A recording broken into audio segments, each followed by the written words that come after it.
All righty. We'll get started here. Thank you all again for joining today's webinar on the SSL version 6 and LUNA version 2 application submissions. The slides and the recorded webinar will be posted after the webinar today on the website here. And I believe we have, if you look in the chat, you could also see a note on how to get access to the webinar after it's completed. And all attendees are automatically muted. So if you do have any questions during the webinar, please enter them in via the questions pane in the GoTo interface. We will be monitoring those questions throughout the webinar, so feel free to ask them at any point, and we'll be answering some of them live at the end.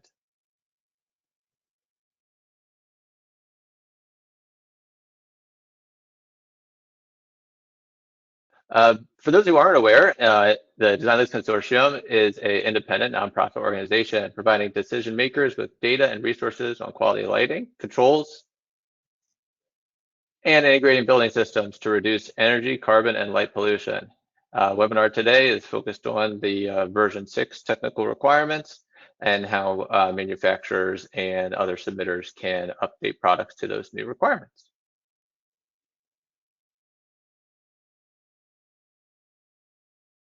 For our presenters today, we have Lior Radetsky, our Senior Lighting Scientist and LUNA Program Director. You may have heard from her last week regarding the release of the technical requirements and overview of that. We also have Jason Jeanette, our Technical Manager, and he'll be talking to us about controls. And we also have Aaron Walling, Applications Operations Manager, joining us. We're talking about some of the version 6 new application types and how to get to submit those applications. And rounding out, we have Adrian Martin, who's supporting the Q&A for today. So I want to thank the whole team here for the support in the presentation, and you'll be hearing from all of them today, as well as myself, Aaron Feldman, Associate Director of Operations.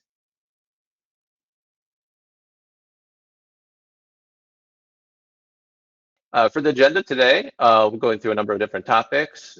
First, Lior will talk to DLC's role in the development of SSL version 6. How did we get to the point we're at today with the new requirements? And why do we have those in place within version 6? Then we'll talk on some of the key dates and deadlines. Then the couple of different submission pathways to update products to version 6. Talk on the required documentation, as well as some of the nitty-gritty in the application process, where you will enter in or upload certain information. Also touch upon the unchanged submission requirements. Also the private label process, and then we'll talk on application fees, some available and upcoming resources, and then finally we'll close out with a Q&A.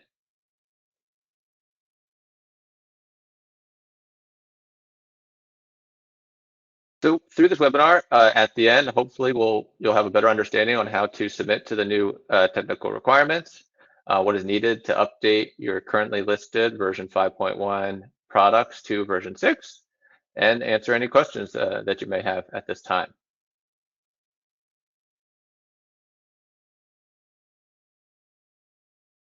With that, I will pass it off to Leora to go through the background and value. Okay, thanks, Aaron. Hey, everybody. I'm going to start by describing how over the last decade, our technical requirements and qualified products lists have helped our energy efficiency program members and other programs save more than 1,000 terawatt hours of lighting energy. That level of impact has only been possible because of our collaboration with all of you, our stakeholders, who keep developing high-performing, energy-efficient, non-residential LED solutions. We know that energy efficiency programs need a trusted source to confirm which lighting products will really meet their customer needs. That's the role that DLC supports with our qualified products lists. When a manufacturer's product is on the QPL, it becomes eligible for billions of dollars in utility rebates. In fact, nearly 700 energy efficiency programs across North America require DLC listing for their customers to receive incentives. Those incentives and the energy savings they represent have helped avoid the need to build thousands of new power plants. Without them, customers would be paying higher energy bills, and utilities would be facing much higher grid upgrade costs to handle all that additional load.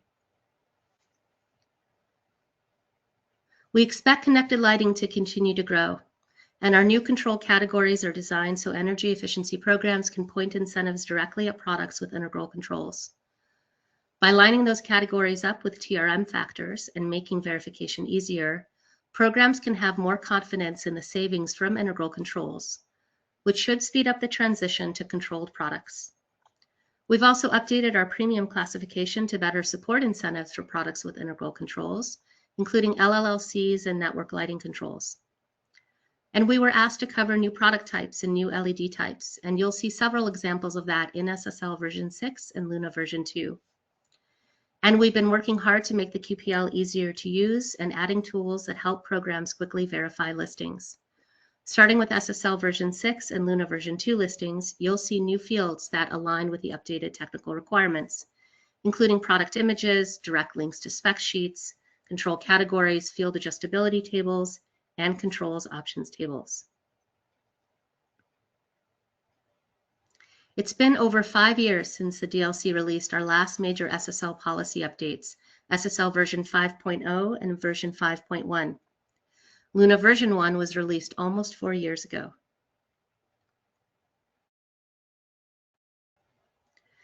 At the DLC, we use a 6-step stakeholder process for every set of technical requirements we develop. At each step, we look at the impact on industry, the environment, and our users.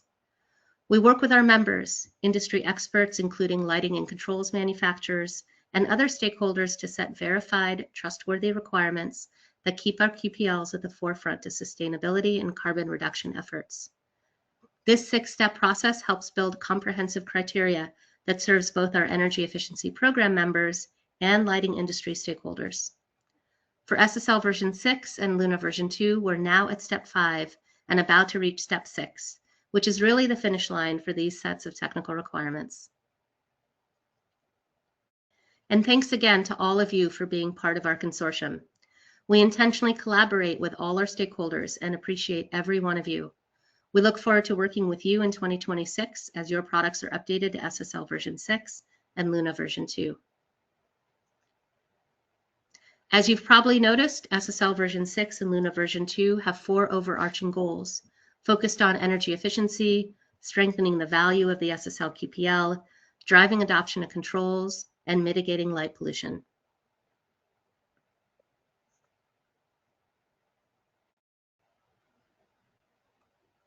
In our outreach, we heard feedback that our separate and standalone policies made information harder to access and harder to understand how the different policies relate. And so we made a comprehensive document that includes our standard and premium SSL requirements, our LUNA requirements, and all standalone policies that were previously only available online. Last week's webinar went over the test requirements, so please refer back to that webinar or the technical requirements themselves for detailed information. We hope that you'll find this inclusive document better helps you understand what testing and reporting requirements are stipulated, what you need to test, and how you need to test your products. And as always, we're here to help you and answer your questions and improve this document. Now that you're familiar with the document itself, I'll turn it back over to Aaron. Thanks a lot. Thank you, Leora. And with that, I'll start discussing the application's time frame. The SSL version 6 and LUNA version 2.0 technical requirements were released earlier this month on November 3rd, and we'll begin accepting applications to those new requirements on January 5th. On April 20th, 2026, we'll stop accepting new applications for version 5.1 and LUNA 1.0. So that's for if manufacturers or submitters are trying to get products qualified to the current technical requirements. That's version 5.1 and LUNA 1.0. You can submit those applications to qualify to those standards, the current standard, all the way until April 20th. October 9th is the last day to submit applications to upgrade version 5.1 and version 1, Luna 1.0 products to version 6.0 and for SSL 6.0 and Luna version 2.0. Products that are not submitted in update applications by that date and are listed as version 5.1 by December 15th will get delisted.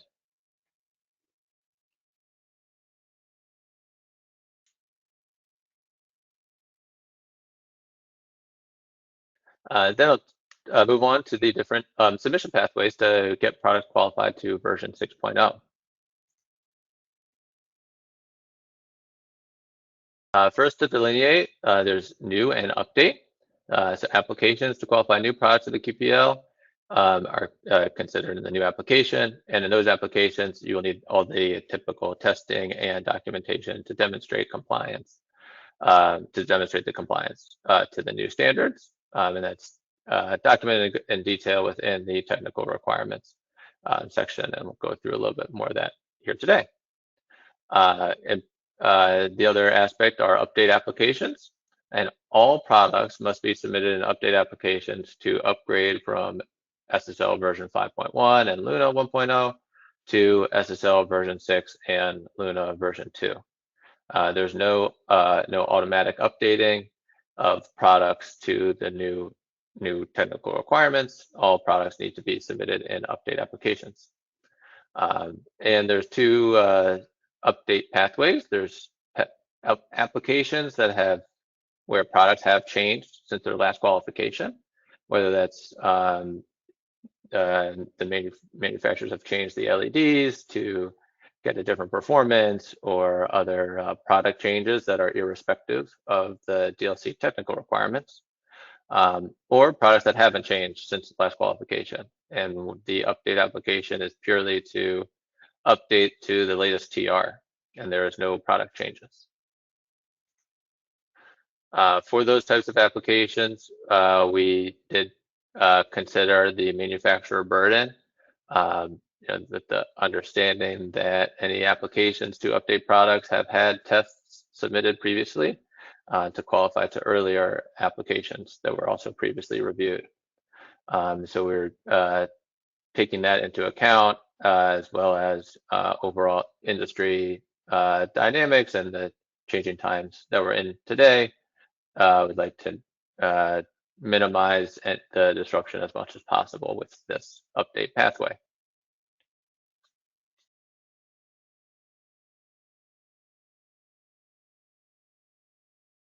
As I mentioned, there's the two update pathways, which we'll call as a simplified update application, and then the conventional, where you'd have no product changes for the simple, or you do have some in the conventional. In the simplified update application, it is solely to upgrade products from 5.1 to 6.0, and testing generally is not needed. There will be new documentation and reporting needs that align with the new technical requirements, and I'll go into that in more detail shortly. For the conventional update, if products are changing, the testing may need to be submitted to demonstrate compliance with the requirements.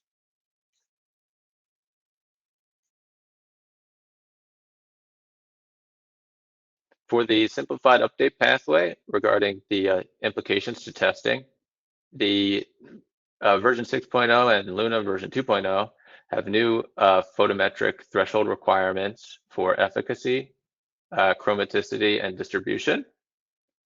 The efficacy thresholds have been increased from version 5.1. There's a chromaticity maximum threshold for some outdoor products, as well as a distribution adjustment for wall-mounted area PUDs and previously specialty PUDs.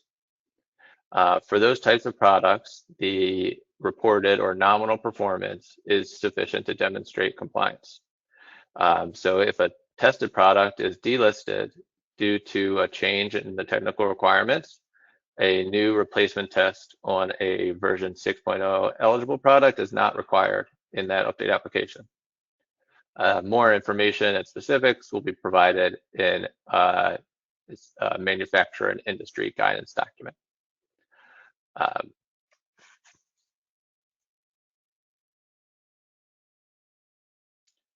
This table here is a snippet from the technical requirements to note the different metrics and the testing that is typically needed.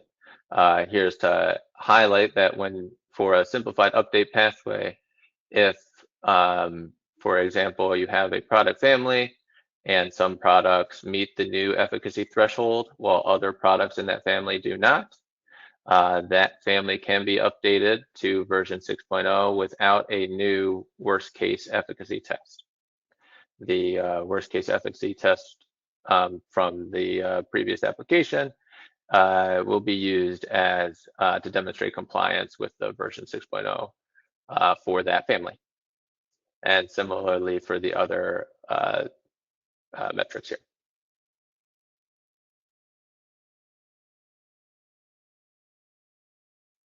And this may result in product families appearing on the QPL with the listed products as version 6.0 and the non-updated products as version 5.1.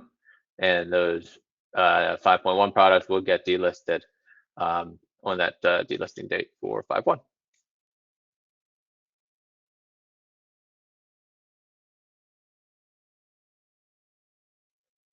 Regarding these update applications, we will be conducting notifications to let manufacturers know which products meet that criteria. So we're conducting analysis based on that product reported data, and we'll be giving outreach to include which 5.1 products are eligible for version 6, and then which ones do not meet those version 6 requirements.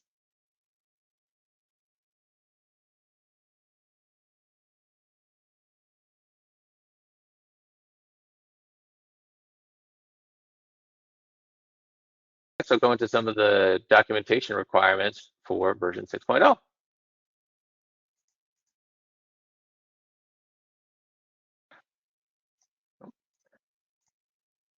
So some of the documentation requirements are shown here are the product specification sheets in the blue circle. And then you have product images, field adjustability, as Leora mentioned earlier as well. You have 3 different variations. There's field adjustable distribution, it's FALD.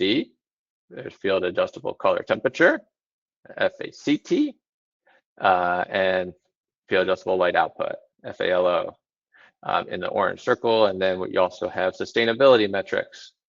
And we'll go through the different submission methods for this information.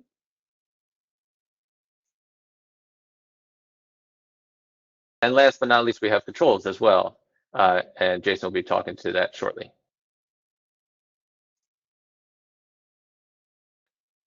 Regarding the product specification sheets within the update or new application, there'll be various ways where you can associate your spec sheets to products. So within the application, you will upload the product specification sheets as manufacturers and submitters do today.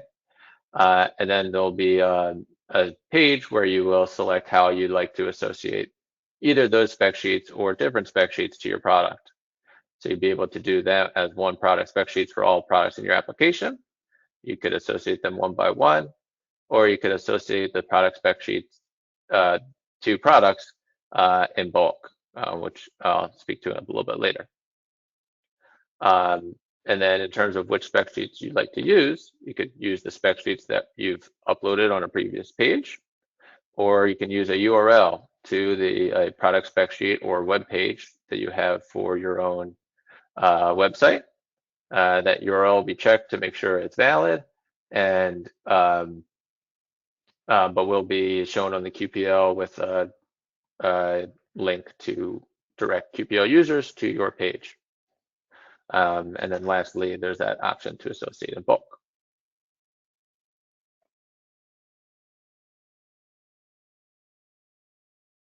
Similarly, for product images, a couple of different ways to associate and get your product images. Similar to product spec sheets, you can do that in one image for all products in your application. You can do the images one by one, or you could associate them in bulk. And then you can select what kind of images you'd like to use or which images you'd like to use. You can upload your own image files. You could use a URL to an image file. Pick from a library that we will have available to represent the various primary use designations. You will also be able to take a screenshot from your specification sheet to use as the product image on the QPL. And then lastly, you could associate your images to products in bulk for those applications with large numbers of products.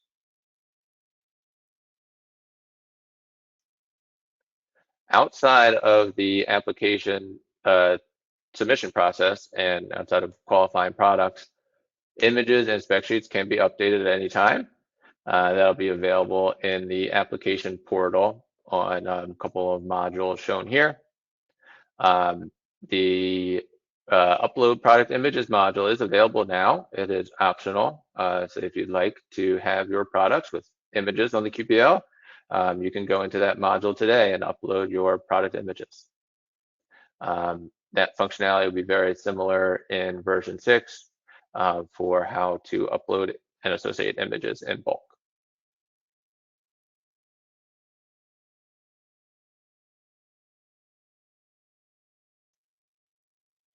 Moving on to field adjustability. So we have FACT and FALD, or FALD, however you like to say it. And so that is the distribution changes here and color temperature. So FACT is your field adjustable color temperature that's set at installation, not intended to be adjusted throughout the day, for example. In the application process, there'll be just a template Excel to include in applications, noting the different settings and CCT performance for those settings.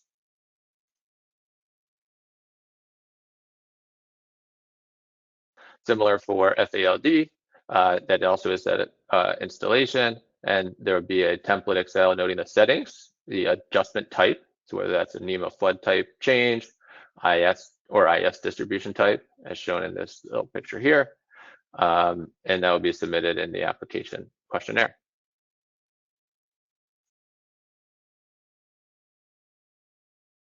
Last in the field adjustability is FALO, or field adjustable light output, and that is set in installation as well as all of the field adjustable characteristics. This performance will be included in the application Excel form, where you'll be able to note for each model in your application the light output in lumens and the wattage for each set point for your field adjustable light output product.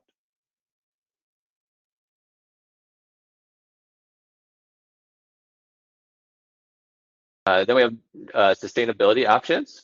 These are some of the sustainability options that manufacturers can report during application submissions, and those will be available to select if you would like to claim those capabilities within the application Excel form as columns for each model. Table 17 of the technical requirements includes these metrics along with some more details.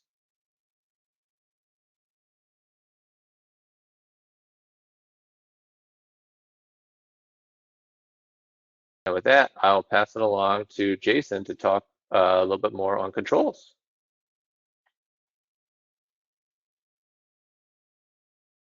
Thanks, Aaron.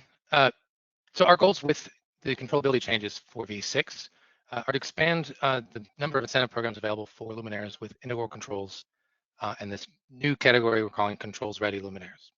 To do this, we've introduced controls categories, and these are aligned with energy-saving strategies that are in measures that are in technical reference manuals that govern programs across the country. So these control categories are derived from the various controls capabilities associated with a controls option code portion of a model number. To get to these controls categories, we've got a whole bunch of them. Category 0 is a product with no integral controls on board. Category 1 is a controls-ready product. So that's a product that it's possible to add controls functionality to after installation without wiring or modifying the fixture. And the key there is that the accessory that goes into that fixture to enable that control functionality is sold separately from the luminaire. Controls category 2 is a product with a non-DLC listed network lighting controller on board. So that controller talks to a system that is not on our NLC QPL. Category 3A is a product with an integral occupancy or traffic sensor function only.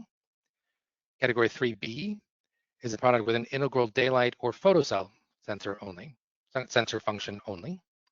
Category 4A is a product with both occupancy or traffic and a daylight or photocell sensor. 4B is a product with traffic or photocell sensor and part-time dim functionality on board. Category 5 is a product with a network controller from an NLC QPL listed system. And category 6 is a product with both 2 forms of sensors and a network controller on board that is on our NLC QPL. Just a note that products must be in categories 1 through 6 to qualify for premium listings. To get to this information, there's some impact of the category classification here. So because of that premium qualification requiring categories 1 through 6, products with category 0 can only be listed as standard. So that's a lamp, luminaire, or retrofit kit with no integral control capabilities and no receptacle. So some models may need to be separated into 2 product IDs, one listed standard with category 0 and one as premium with categories 1 and above. To collect all this information, we are introducing a new concept called controls options tables. And here's a short example of one. The idea is that each controls option code in a specific model number, so these are the different controls that are available for order with that particular product, gets a line on the controls options table. Then the various options are filled in, moving across. So for this, as an example here, in this particular model number, the option is blank, so the default controls options would be a 10-volt wired system with continuous dimming capability that can dim down to 10%. There's no sensors on board, there's no receptacles, and there's no network lighting control connection. So that would be assigned a controls category of 0. For controls options code A, B, C, D, same product, different ordering option. Driver type is still 10 volts. It's still continuous dimming with a minimum dimming level of 10%. But this one has a Bluetooth NLC controller on board, as well as an occupancy and daylight sensor that uses PR technology. Its maximum mounting height is 20 feet, and it has an NLC product ID for the system that it connects to. And because of that, it is category 6. So to get there, actually, next thing, with the NLC product ID, when there's an NLC product ID in a row, we need to confirm that the listing manufacturer has a business relationship with the manufacturer of that NLC system. So we've got a couple pathways to do that with. So we need an agreement between the SSL manufacturer and the NLC manufacturer. We only need this the first time that that particular NLC code is listed. Just want to confirm that the network lighting control manufacturer has agreed to sell products to the SSL manufacturer. There are 2 ways to submit this agreement. They can go in with an application, so there'll be a step in submitting a new application where you can enter the contact information for the NLC manufacturer, and we will send the agreement to that person for signature. And there's also a module for managing these agreements outside of an application that will be in that left-hand menu bar of the portal.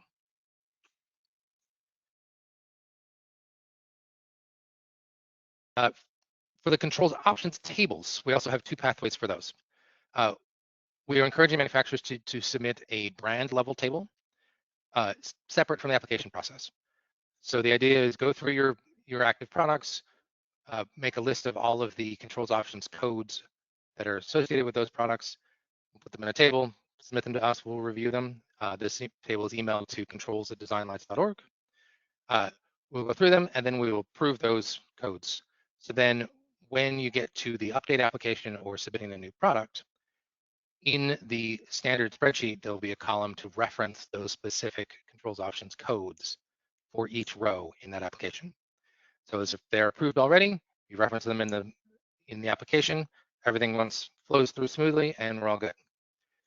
The second option is you can submit a controls options table with that update application or new application. In this case, please only submit the controls options codes that are associated with the products on that application. And there will be kind of a bifurcated review process for that. The application will go through the standard review process for everything except for the controls portions. And then that product will be listed, and then the controls categories and controls options tables will be reviewed after that, and we'll have 90 days after listing to get those rest of that information up. So then I'm going to pass, I think, back to Aaron to talk about the application process.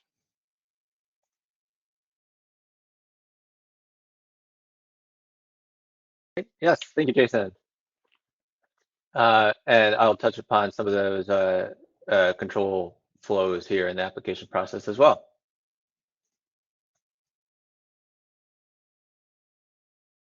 So to start a new application, you'll have an option to select which kind of application that you'd like to create. So you can create new version 5.1 or version 5.1 to version 5.1 update applications until April 20th.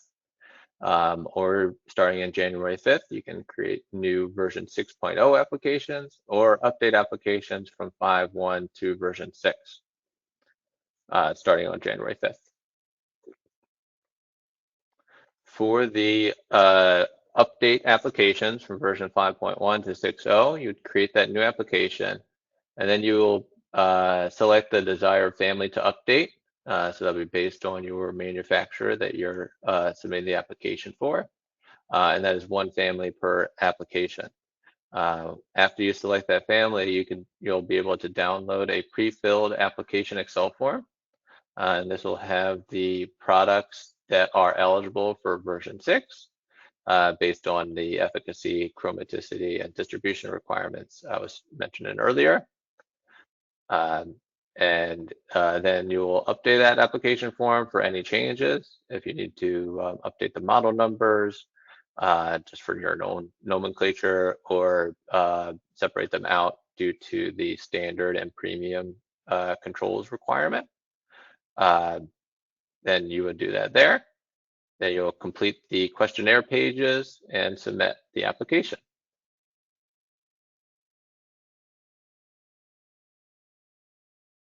Regarding the application Excel form, there's a couple new tabs and some new information, and some information that will be removed that is no longer pertinent for version 6.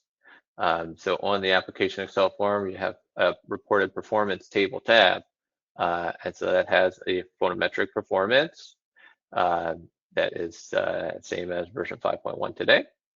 Also have your controls options code, as Jason was referring to, for each row on your application, similar to the optical code that folks may be familiar with. There'll be a controls options code to note which controls options are available for which models in your application. Also, there'll be columns for the sustainability and the FALO settings, as well as noting if your products have field adjustable light distribution, or if they're levelable or tiltable, and more information on those are in the technical requirements. Then there's the components tab, and it's the same as what it is in version 5.1 today, where you note the drivers and LEDs that you use in your product, as well as the max LED current for each LED in your application. There'll also be the controls options table. So that is the performance for all those control options Jason was referring to, as well as the performance. And then lastly, a solar tab in case you have solar products you're qualifying. There'll be a tab to include those products and the pertinent solar information.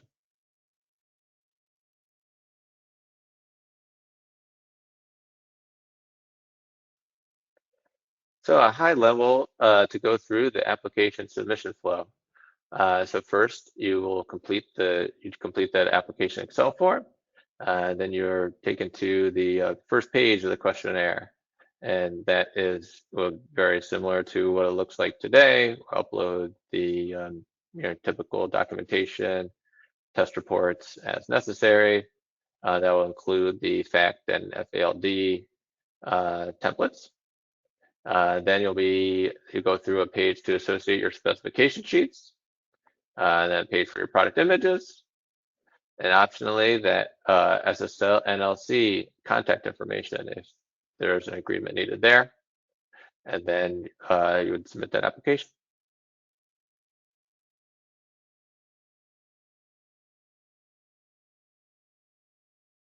In terms of the review, as Jason was referring to, the application will go through a product qualification review.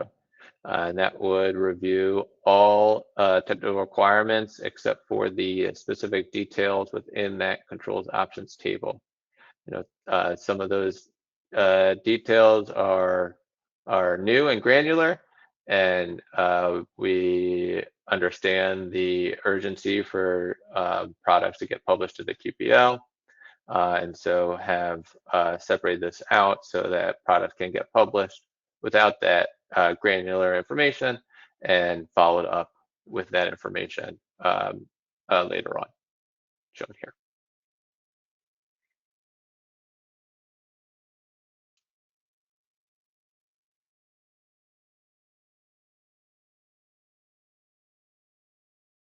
With that, I will make the last handoff today to Aaron.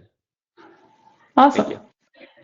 Yeah, thank you, Aaron. So I know this is a lot of information to digest, so thank you for sticking with us. But for new application submissions, our worst case principles and the test report requirements have generally stayed the same from version 5.1 to version 6.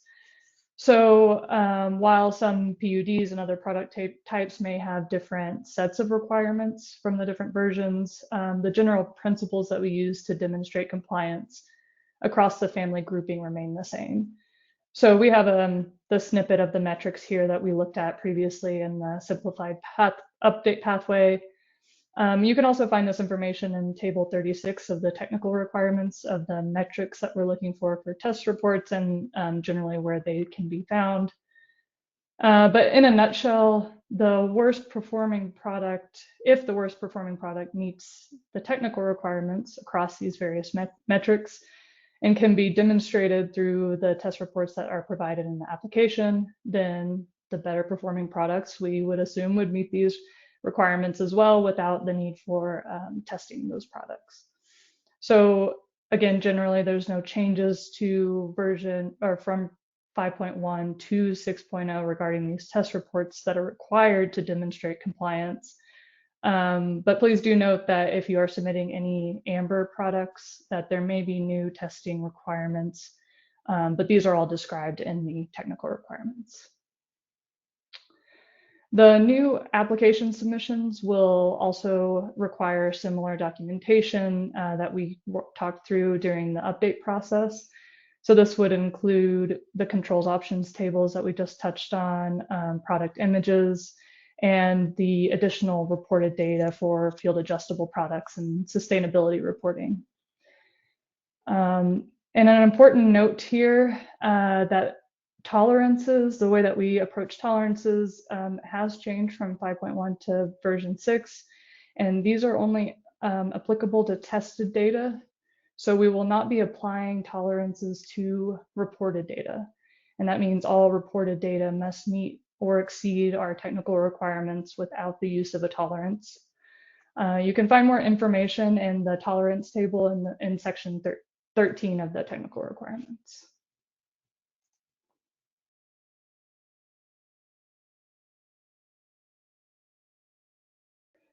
And then for the private label application process, in general, this process is very similar to what we currently do for 5.1.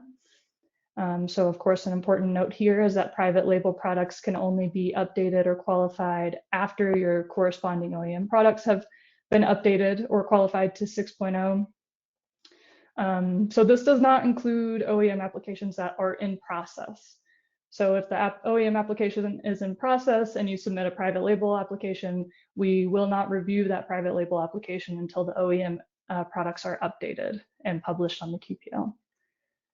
So be sure to coordinate this accordingly. And new to the private label submissions will also be the controls options tables that will be submitted alongside the application Excel form.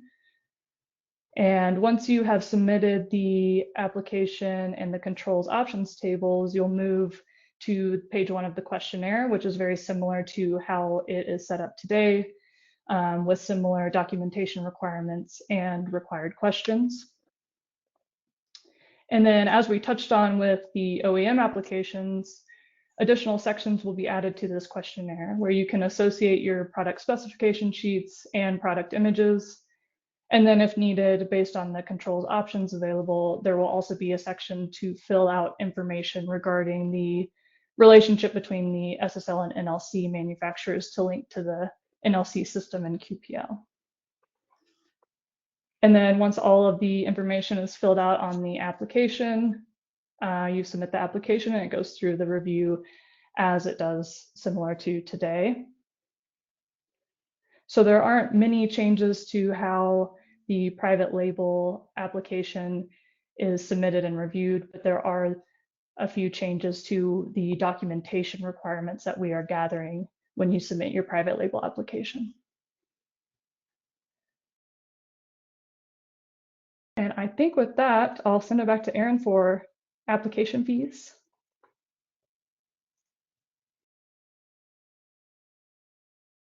Yeah, thank you, Aaron. Here we'll talk on application fees for version 6. The details on application fees can be found today on the applications fees page on the website, and notes on the changes for version 6. So noted here, the version 6 and Luna version 2.0 simplified update fee is $400 per family. And so that a fee applies for all applications to update version 5.1 or Luna 1.0 to version 6.0 and Luna version 2.0 products.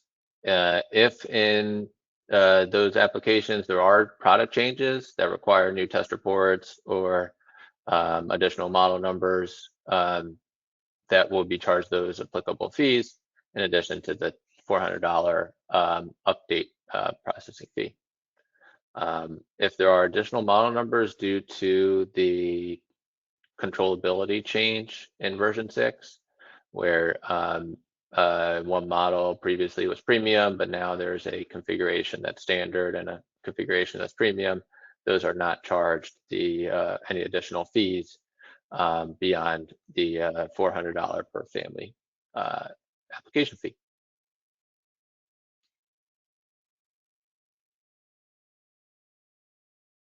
For new applications, there is an additional $100 per new version 6.0 family. This will be included during the application review with the applicable per model fees and ITR fees that are charged today. The simplified update applications are not charged the $100 listing fee. And then starting in 2027, we'll be issuing a $100 annual renewal fee per family. And this is to help ensure that the QPL remains accurate and current and easy to use for programs across North America. And we can introduce continued enhancements and support for the program.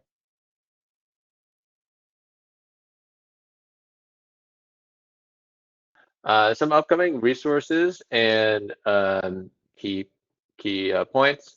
To assist with the updating and understanding of the version 6 requirements, we are working through a suite of resources.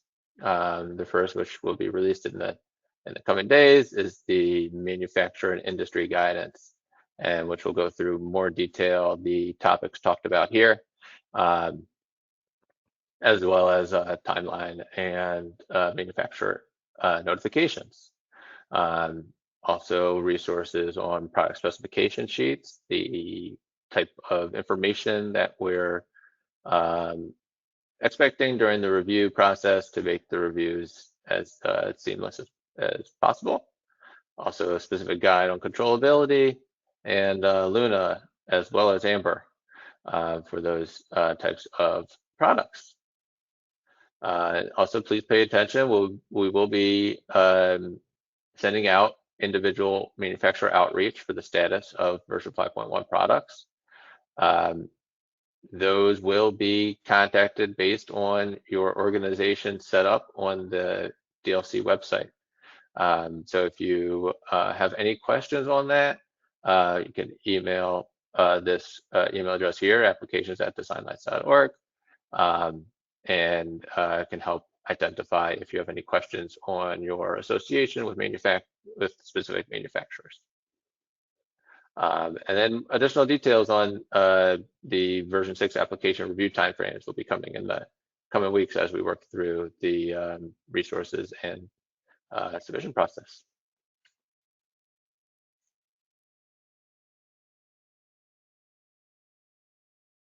So in closing, I hope today that you have a little bit more of an understanding on how to submit to the new requirements and what's needed to update your currently listed products to version 6. And then lastly, we'll hold a bit of a Q&A session with the 12 minutes we have left here. So thank you all for attending as well. Yes, thank you. And thank you for all the questions. Please feel free to keep them coming as we go through this. And if we don't get to you, we will follow up. So I'm going to start with a question that many people asked. Will the DLC reach out to us with a list of our products and let us know which will easily transition to the 6.0 simple pathway, and when and how? Certainly. Yes, let me jump back a couple slides here to notes on notifications. Oh, and maybe we'll, sorry for the blast here. We'll keep on the Q&A page. So notifications will be coming next. The first notification will be sent next month, and that will include the products that are currently listed for each manufacturer individually, so your manufacturer in particular, and which products are eligible for version 6 based on the efficacy, chromaticity, and measurements specifically for wall packs. Those are the threshold requirements that are changing. And so with based on the reported data on the QPL, products are eligible to update to version 6 if they meet those new requirements. And that those communications will go out to the users on the manufacturer accounts set up with on the website. Thank you. Okay, our next question here. For spec sheets and image updates, can we update these at any time? What if a product spec sheet or image URL changes at some point? Can these be updated at any time as well? Yeah, so spec sheets and product images can be updated at any time. We are reliant on the manufacturers to appropriately update and make sure links are current. We will be doing review of any updates and noting on the QPL when those are updated for the product specification sheets. And those can be updated anytime in the outside the application process in the on the left-hand navigation within the application portal.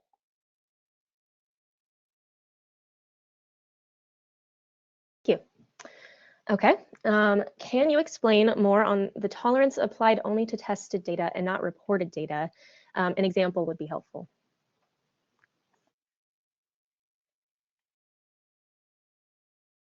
Yeah. Aaron, would you like to take that one? Yeah, sure. So when you submit an application and fill out the application form, all of the reported data that you submit to us must meet or exceed our technical requirements that are published in the for version 6. So we are only applying those tolerances when we're reviewing the tested data on the test reports. And if the tested data falls below the threshold requirements, we will apply the tolerance. And if it's within the tolerance, then it can continue to meet the requirements. But we will not allow reported data to be published on the QPL under our published requirements. Hopefully that makes sense. I don't have an example offhand, but I can certainly follow up with an email of examples if that would be easiest. Yeah. All right, thank you very much. Okay, let's see. If one product from 5.1 is eligible for 6.0 without any changes, can we keep the same DLC product ID after updating the fixture to 6.0? Yes, yeah, great question. And yes, in the update applications, you will keep the same product ID. Ideally, that is preferred as you're going through. So if you are updating to the version 6 requirements, please do so in an update application and not a new application. And so when you do create that update application, you'll select which family to update and download an Excel form, the application Excel form, which will have those product IDs included. Awesome. And then related to product IDs, does the DLC allow DLC product ID to be included on manufacturer spec sheets and catalogs? Yes, yeah, DLC product ID, including that on your product specification sheet and catalog is a great idea to help any of your customers better find products on the QPL. And so that is certainly allowed and encouraged. Thank you. Okay. Will the per family $100 fee be a one-time review on X date or a year from when it was submitted? The concern is getting many $100 invoices instead of just one lump sum. So for the question was regarding the $100 application fee. When is that applied, and concern about getting lots of different $100 fees. Yes. For version 6.0 new applications that are for new product families, those are charged the $100 fee at the time of during the application submission, at the same time as typical application fees. Starting next year, there will be a $100 renewal fee to maintain products listed on QPL starting in 2027. And we will be working through the kind of the logistical processes there to make it as easy as possible for manufacturers to renew their products for the next year. Thank you. Okay, for the simplified update pathway, do we need to retest?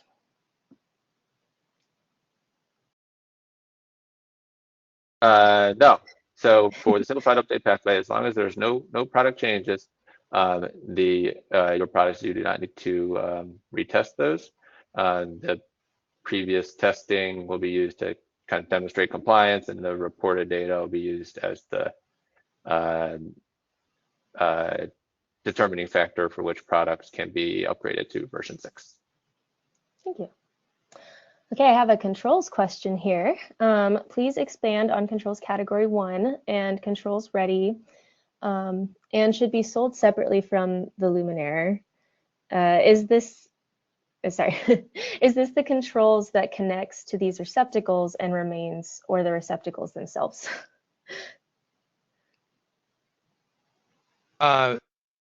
Specifically, the accessory that plugs into the receptacle should be sold separately. If it's ordered on the same model number as the luminaire itself, then it's considered an integral control and has a different controls category. The receptacle, the piece that the accessory goes into, should come with the luminaire. So the accessory is sold separately. The accessory is the piece that adds the control functionality to that particular product. The receptacle comes with the luminaire. Hopefully that answers that question. Yeah, and I'm going to keep you here because we do have one more controls question. How would the controls option table be reported when one product family has multiple models with different controls categories? The controls category is assigned to the controls options code that is associated with those capabilities. So on the QPL, a listed product with a product ID record will have a subtable of all of the controls options codes that are associated with that product ID and their connected controls categories. And then in the search function, the search algorithm will include those controls options tables with that controls options code in the search function. And the idea is that it'll return, like if you search for a model number, it'll pick out that controls options code in that model number and then return the controls category associated with that code and product ID. Hope that helps. Thank you. Okay. It looks like we only have a couple minutes in our allotted hour here, and if we want to go over, that's great. But let me pick out a question. Okay. Are there any changes to private label and multi-listing forms?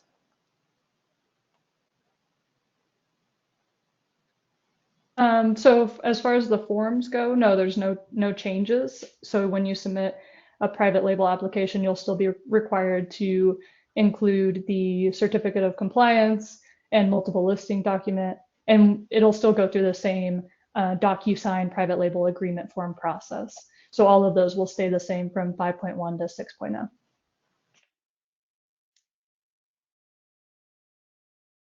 Thank you. Okay. We have a lot of questions, which is great. And we can keep on going a bit longer here to answer questions. Okay, awesome. Okay, I'll go with, would alternative LED part and alternative optics be considered as product change when applying for upgrade from V5.1 to V6.0? Yeah, that's a good question. So the question was if in an update application, if you are claiming an alternate LED or driver, that is the new requirements within version 6, does that count as still a simplified update? So if you're claiming a new LED as an alternate LED in your for your products as part of your V6 application, that would no longer be considered a simplified and would be charged the ITR fee to review that Luma maintenance requirements for the alternate LED. If you included drivers previously on your application, no new testing for those drivers is needed. Cool, thank you. Yeah, so we are going to stay on and continue to answer questions if you'd like to stick around. So I will go on to this one. Are there any fees associated with adding new controls to listed products after they are already in the QPL under V6?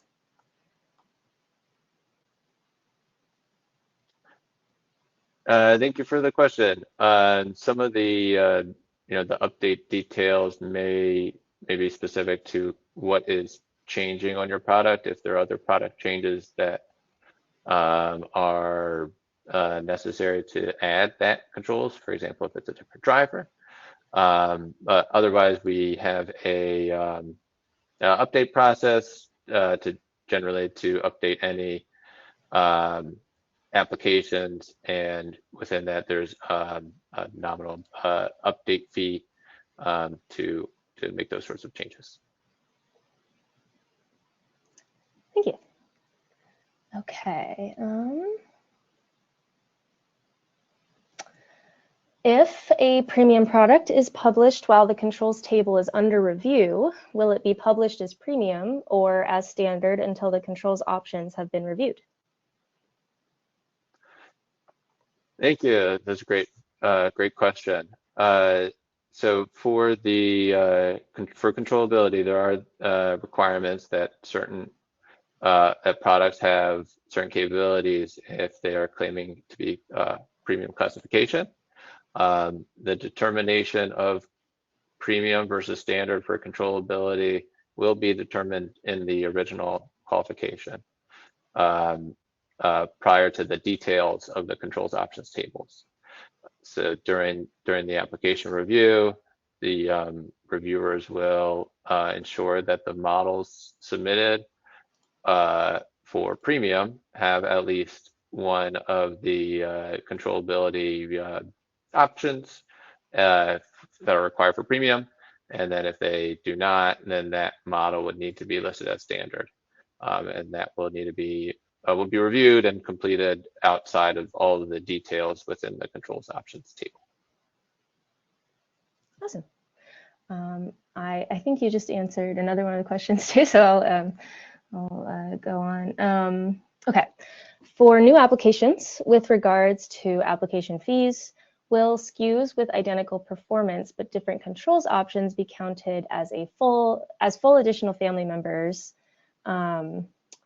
Will it be similar to the update applications with no additional fee, or will DLC be doing something similar to the current pricing for different dimming performance?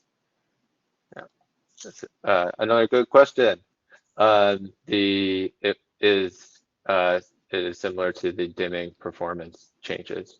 So for those unfamiliar, on the application fees page and in applications, if you have products that only differ due to different dimming capabilities, and they're listed on the QPL as different models, those are charged a tiered pricing structure, and so it's not as costly as a per model fee, and that same structure will be used for the breakout of controls between standard and premium. Okay. So someone is asking, can you just give a quick review of ITR fees? Yeah, Aaron, would you like to take that one? Sure. Again, I can follow up in more detail via email if you want to go over something specific, but the ITR fees for version 6 are similar to how we are charging ITR fees for version 5.1. So we are still doing based on the test reports required to review the entire family to make sure that the family meets the technical requirements for all of those metrics that we had on the table 36 previously. So the way that we charge those fees is not changing. There's just some changes to the listing fees that we are adding. But again, I can follow up via email if there's a specific example that you have or something you want to go over in more detail. Yeah, sounds good. Thank you. And I know we love our acronyms here. ITR Independent Test Report. Yes, thank you, Aaron. Certainly. So that's used for demonstrating compliance, photometric tests, or thermal tests. Okay, in terms of these alternate components for drivers and LEDs, can they also apply to alternate controls options?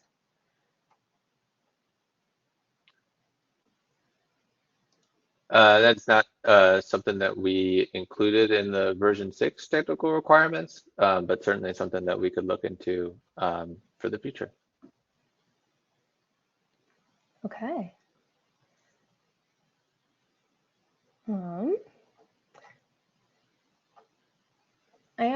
have a couple more that I think we can answer live here. So, okay, someone is asking for clarification on what reported performance entails and how it directly affects the reporting and application process. Sure, I'll give a quick overview of the reported data. So within an application, when you fill out an application Excel form, and that has a list of all your models in your that you'd like to get qualified, along with the reported performance information. And that reported performance is expected to be the nominal performance for your products. And as Aaron was mentioning earlier, must meet the technical requirements without the use of tolerances. Whereas within those applications, you'll also provide test reports. And in those test reports, there's tested data. So for those models that have test reports associated, the tested data will be published on the QPO as tested, and the reported as reported data on the QPL for those metrics. Awesome, thank you. Okay.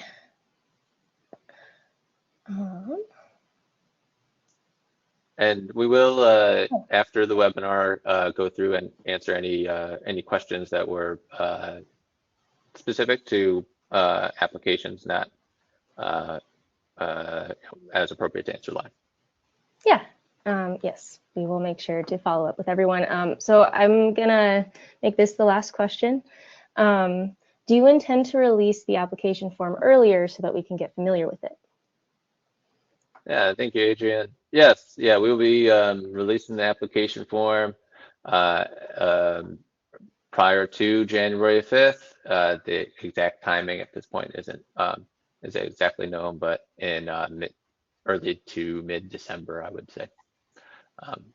And with that, I'd like to thank you all for joining again and staying a couple minutes extra to hear some questions and ask some questions.